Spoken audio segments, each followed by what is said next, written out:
Monday, October the 14th. I got the hat on today because last night was a rough one because it's Thanksgiving. And happy Thanksgiving to everyone out there joining us today on a beautiful, cool fall day here at Ajax Downs. I'm Nick Kukas, Jennifer Morrison, my partner in crime, and hopefully we can give you some winners today. How you doing? Oh, very well, very well. It was a big weekend at Woodbine and then Thanksgiving, and yeah, it's our penultimate day of racing here. Penultimate. How about that word, eh? No, what is that word? The second to last. Second last. Oh, penultimate. Penultimate.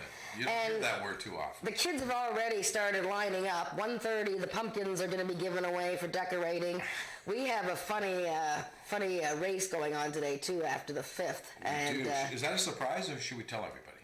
Well, it's a surprise. It's a surprise. It's a people race, but the people are funny. Anyways, and then Headless Horseman, I gather, is lurking around here. And how do you have a Headless Horseman? How can a guy ride who doesn't have a head?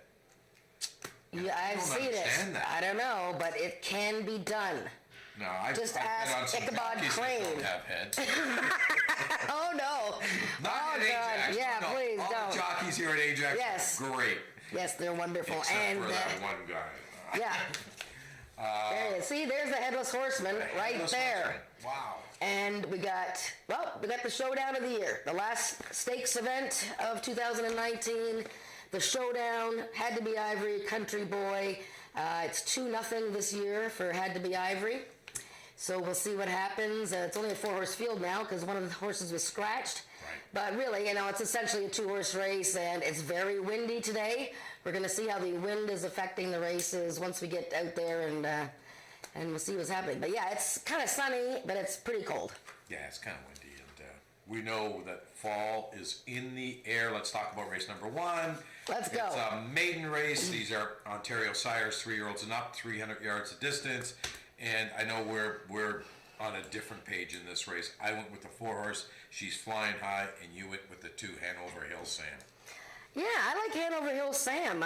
2 starts, and his second race was much better. Now, obviously, 2 starts, broke slow each time. Last time he sort of did a step slowly and then veered. But I'm thinking, and a little bit of improvement coming out of the gate.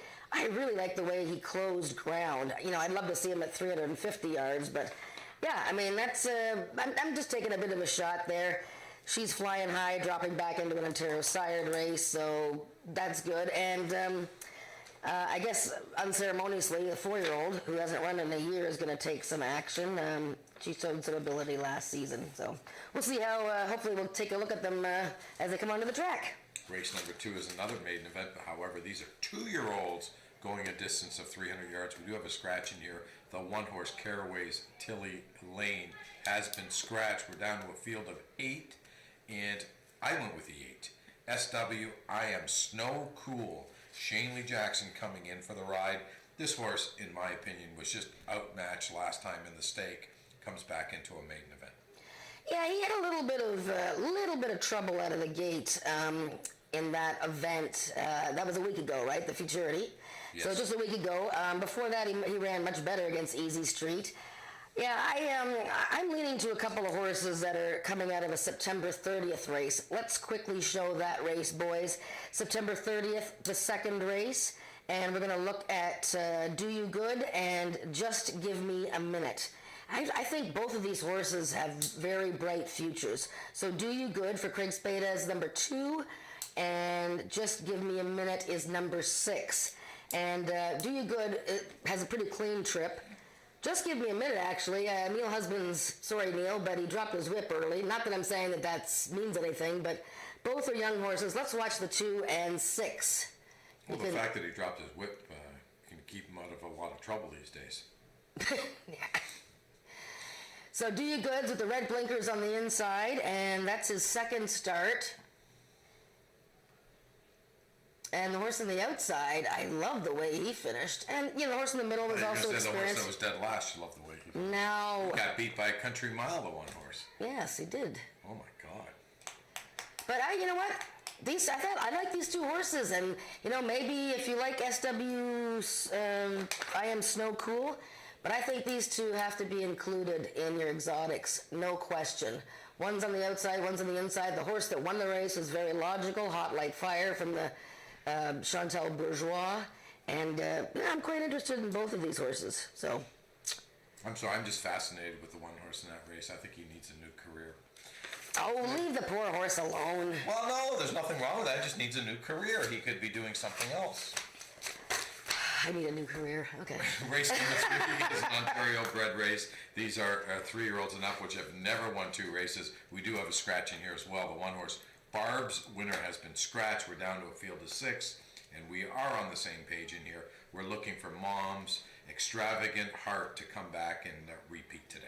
Yeah, and speaking of Chantal Bourgeois stable, this fellow, is well known for 4 seconds in a row, including in the Derby to his stablemate, Shake It Twice.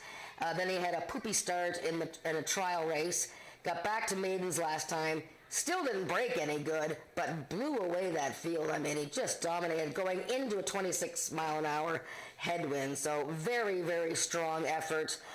This is a nice prospect for next year, and I think he can win this race. Royal hat trick, what can you say about her? This horse is amazing. I love this mare. Isn't this amazing? It's amazing. Great. I mean, she always is there in a photo. Always in a photo, and she was running into that same headwind in her last start. Amazing effort that day, and yeah, I mean, she's obviously a great exacta horse. I take a little bit of a look. One of the Carol McIntyre horses look interesting, and they've had a great season, the McIntyre barn, and Tell Her a Secret also ran into that strong headwind last time, and it shortens up, which probably helps her. What's so amazing about Royal Hat Trick, and I don't think I've ever seen this, in 7 starts, this horse has only won once. In the 6 times she got beat, I don't think they'll tally up to a length. No, exactly. Yeah, That's amazing. I know. Here's a horse that loves to run. Yeah, Doesn't always win, but she's always there. Yeah, no, she's Love her. Yeah, she's lovely. Love her. Let's move on to race number 4, Speed Index race. These are 3-year-olds and up, 75 and under, and I'm going with my man, Howie Walton, Cool Country Star, Lee Baker, the trainer, Corey Spataro, the rider today. Well, that's interesting. Well, he's a fellow that, took quite a lot of time to... actually, you stopped picking him for the longest time. I did. And since he won his maiden, hasn't been great. His latest was not too bad. He had a It's Chester Nez. Yeah, he was putting in a late run in that event, and this is that was an allowance event, so this is obviously easier. But I went a different direction here. I went with the 6-horse El Finito T. And I've really been a fan of this horse all season long. And he actually won his maiden in a speed index race, much like this one. And I even liked his last start, even though he didn't come out of the gate all that well. But this is a very competitive race. I find this race quite bewitching. Oh, wait. I don't see it that way, and I'll tell you why. This is one thing I've learned a little bit about speed index racing, which I'm not a big fan of, by the way, but that's what we have here. This horse here has run in the 90s, has run in 90, has run in 80. These horses don't run in those numbers. He's had a couple of not so great races, the last couple. He was jolted at the start 2 starts ago, and last time I think the race was just a little too tough, with Chester Nez and Up Your Bet and Tell Her a Secret. So I think this horse has really found a field where I think Corey goes to the front. I'm not sure they're going to catch him today. Boy, that could be really wrong in that race. I'm not even close in your picks. That's okay. I've been wrong. We're offering a lot of possibilities there, aren't we? Race number 5 is the Gridiron Gallop. For those of you out in TV land who don't know what the Gridiron Gallop is, it's the size of a Canadian football field. 110 yards is the distance. We've got a full field of 8 in the air, and obviously, they call me Captain Obvious. You better get a break, so who's going to break in front? Well, remember, this race, not only is it the Gridiron Gallop, but it's for horses that have never won at the 110-yard distance. So we're going to look through and see who's running the distance, who's had success at the distance. And, as you were, joshing me early, sometimes I pick a horse, and then I pick it, and then, by the time, the horse hasn't won yet, I'm still picking the horse. So I do the same thing. I'm sticking with Zox to be you. I thought he ran very well at 110 yards in July. I thought his latest against Country's Coming Back and Country Boy was really a strong effort. He broke sharply. 110 yards is a different animal. I mean, you have to. You're sort of guessing, but who are the best horses in the race that break first or second all the time? Well, AJ Chicken 15, obviously, other than her last race, when she didn't run well at all. But before that, she breaks first or second every time. She's run 3 times at 110 yards. It's almost won. She's had 10 starts this year. I'm sort of looking for horses that are a little bit more fresh, but that's not to mean that, between her and Queen's Award, 2 Jason Pascoe horses that have been busy, have had big years, but, they still break sharply, and they're both very quick. They're hard to, obviously, ignore. The other horse that breaks really well in here is Fast Streaking Nick. This horse, if you go back to August 25th, which I'm looking at right now, beat Sox TBU, got the jump on him that day. The problem with Fast Streaking Nick, I think, today is that he's got the outside post. And we've talked about this 100 times on this show. Not sure why, but when you've got the outside post, you just tend to come out of the gate and turn right, and you lose a step or two. Yeah, it'll be a little tricky for Fast Streaking Nick, but he's, there's a guy who's had a fabulous season. Right. After not winning in 11 races last year, he's almost doubled the money he's earned. AJ Chicken 15 is the class, but, in this kind of race, we're not really betting class. No, we're trying to find horses that have run well at the distance and, again, guessing as to who's going to be the best out of the gate. Okay, we're going to take a short commercial break, and we'll be back with you for the last 5 races on the card. The frenzy of excitement, the awe of pure natural strength. And they're off. It's live quarter horse racing at Ajax Downs. Watch the world's fastest horses soar to the finish line. Take in all the action with fun and excitement for the whole family at Ajax Downs. For race dates, news, and more, visit ajaxdowns.com. Race number 6 is the feature race on today's card of racing, the Maturity, the Alex Peikoff Memorial Championship. 57,300 up for grabs. We got a field of 4. The 2-horse Zoom in Blue has been scratched, but really, can we say it's anything more than a 2-horse race? Yeah, I mean... 2 best horses in Canada. Yeah, 2 best horses. They've been the 2 best male horses, all season. And last year, Country Boy, the horse of the year, 3 years in a row. And he's gonna have to run his best race of the year, because Had to Be Ivory. His last race when he won the Maturity, which was an Ontario bred Maturity. Was easily one of the most impressive races I have seen here this year, no question. 108 speed index.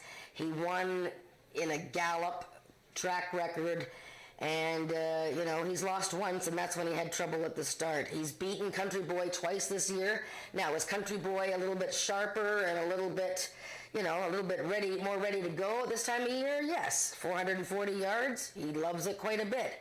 Had to Be Ivory's never tried it.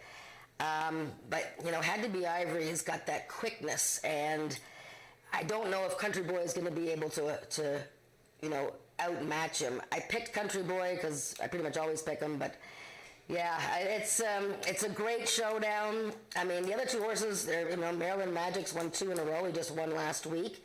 And Express Your Desire, he just won. I mean, they've been very good, and it's nice to see them get a chance in this big race. Yeah, they don't breathe the same air as these other 2 horses is really the bottom line. I went with Had to Be Ivory, but the more and more I think about it, I'm not sure. And I'll tell you, I just noticed something right now.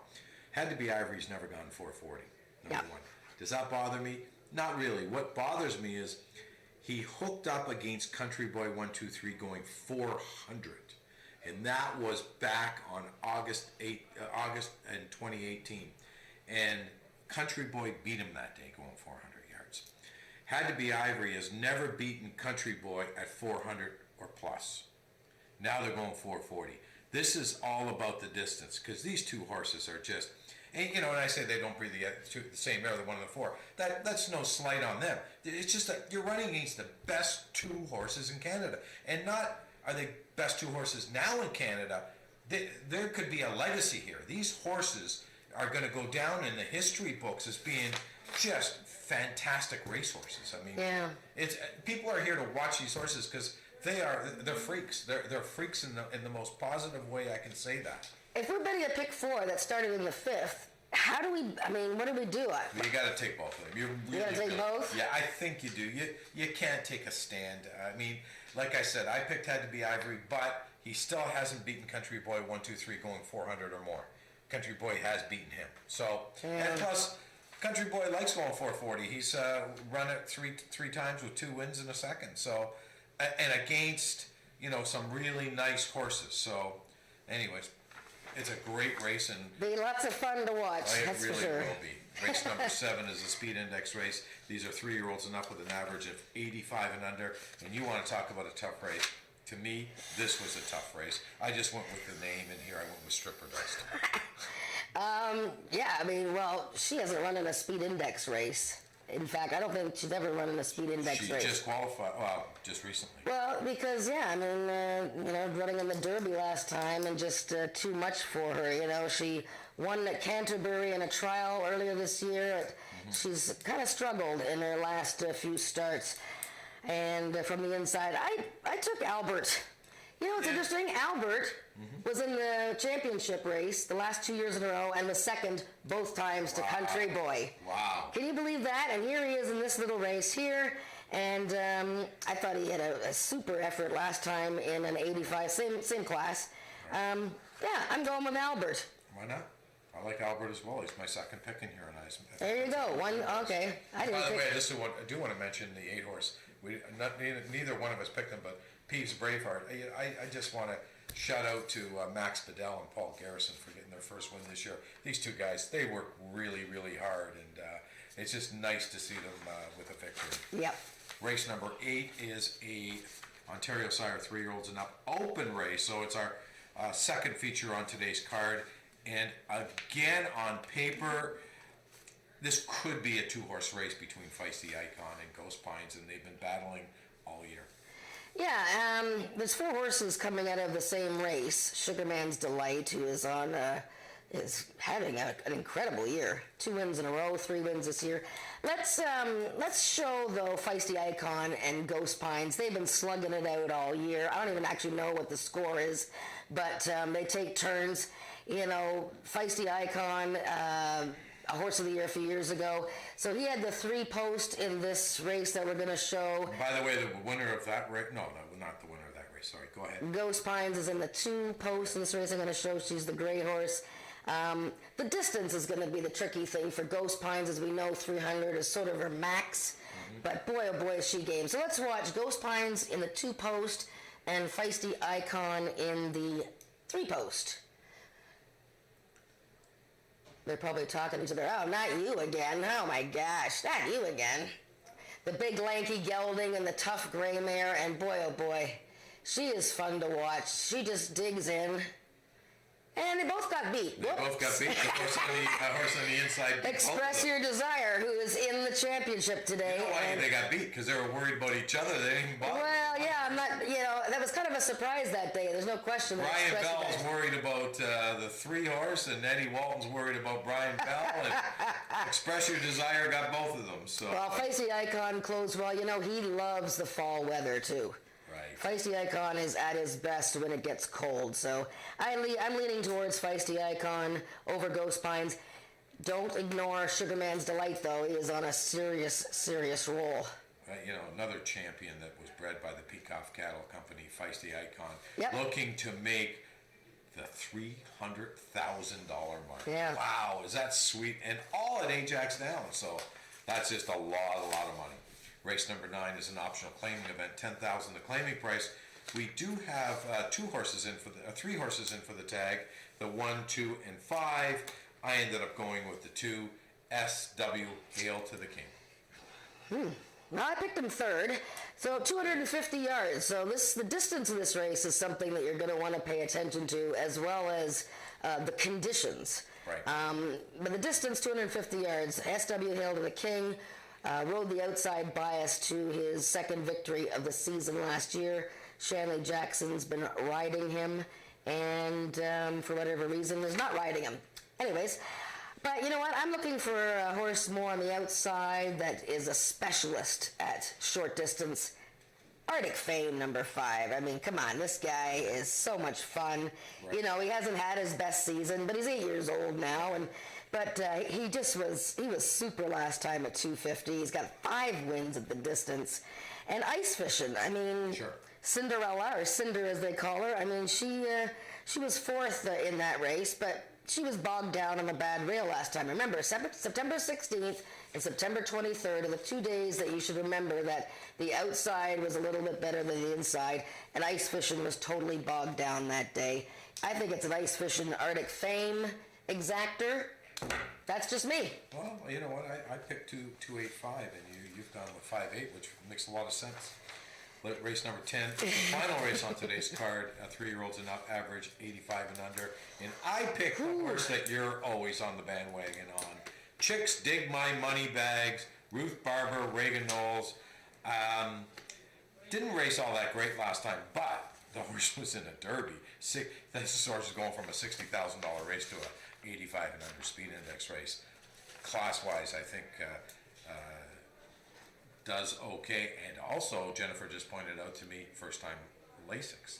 Yes, so he's first time Lasix, and you know, you'd have to know that his owner trainer is a vet, and so yeah, Louis has been he's been wonderful this year. He's got 3 wins, but you know, the waters got deeper. There's no question. The trial and then the Peacock Derby, so now he's back in a really, you know, lovely spot. Again, I'm going to want to watch the inside horses. I notice you've picked a lot of 1 horses to win today. Yep. Let's watch and see what's happening with the track and the wind. I picked him second. I went with Quick Bull's Jangle. I thought he's a fast, improving fellow. He ran against Maryland Magic, which was a really tough spot 2 starts ago.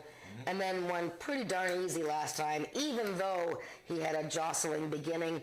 And watch out for selective memory. I wish I had the video of this horse from when he raced last time against Maryland Magic. And you know, he's often in the hunt there. He's a wonderful old fellow. But the owners put up a video of him. He watches the races on the TV set in the barn. He absolutely does. Selective memory. He watches the races, and he stands there and watches the TV and stamps his feet while the races are going off. It's hilarious. We've got to find that video. Well, we got to find that video. Yeah. It'd be a great video to show. So that's another tough race, but yeah, some good betting races today.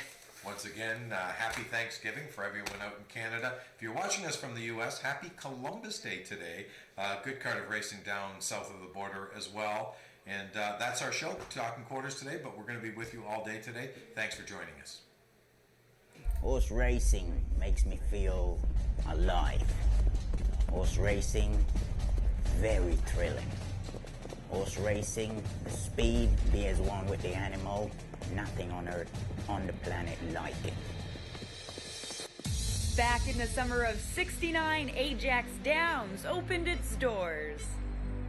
It all started when the Peacock family, already big into horse racing, felt a racetrack was the perfect recreational use of their property, especially since Sunday activities in the area were limited. Many remember Peacock Downs and its old J-track. The track was J-shaped and uniquely curved to the right, the opposite way of the other North American tracks. They trained all the horses to turn right, not left, to avoid the highway, and it worked this way for 30 years.